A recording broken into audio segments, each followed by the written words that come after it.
Going to break in with some news now. About 4 hours after what we saw as attacks against bases where there were U.S. troops that were sometimes housed there inside Iraq, a plane went down and crashed in Tehran.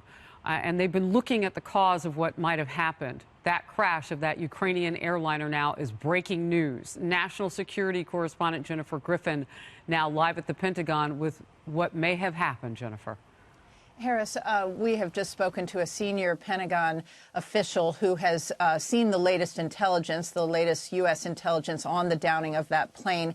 And U.S. intelligence agencies now increasingly believe that that Ukrainian plane that crashed, as you mentioned, just a few hours after the missile strike on on the bases in Iraq, that it was brought down by a Russian-made air defense system that was being employed by the Iranians. They believe that this was a mistake, obviously, but they are looking very closely at the Russian defense system, which is known as an SA-15. It's a mobile missile launch system designed to protect and defend against incoming missiles. Obviously, the Iranians would have turned such a system on if they were worried about retaliation from the U.S. in the wake of those missile strikes on the bases where the Americans were in Iraq.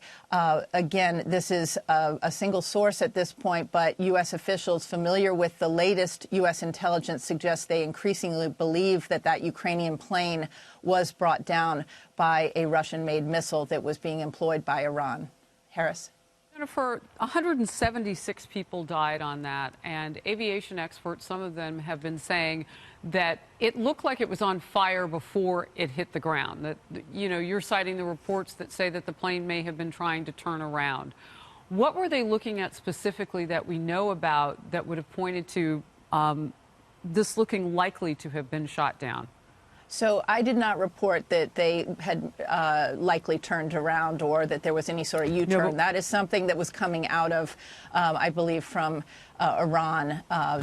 Those are Iranian officials who've been saying that. What I am saying is that from the Pentagon, U.S. officials believe that an Iranian anti-missile defense system, a Russian system known as an SA-15. Again, we can't confirm the exact make of the Russian-made system, but they are the type of anti-missile systems that the Iranians would employ and do have in their arsenal.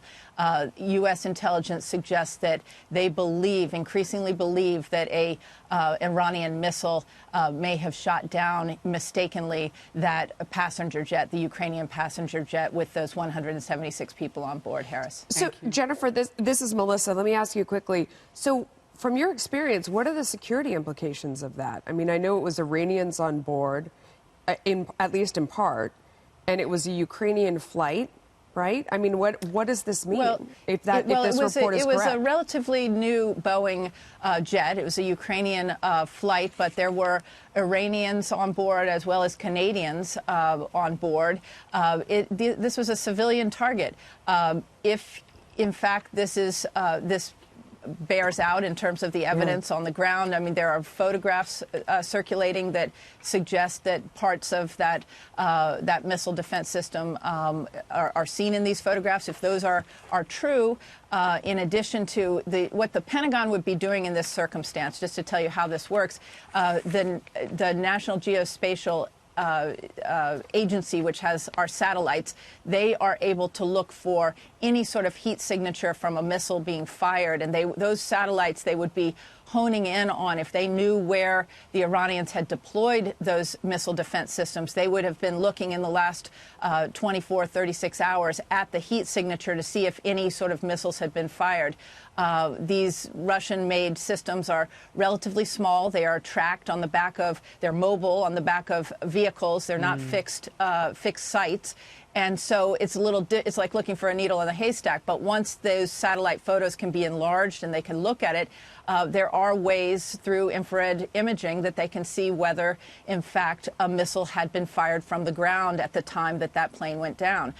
So again, the U.S. intelligence right now increasingly believes that it was an Iranian anti-missile defense missile that brought down that civilian plane. Jennifer, I'm looking at the Associated Press wires right now and just questions about you know, the argument that was going on about the black boxes and how, I mean, there were no Americans on that flight, but as you pointed out, it was a fairly new American-owned company plane, meaning Boeing, and they didn't want to turn over the black boxes. What's the latest on that?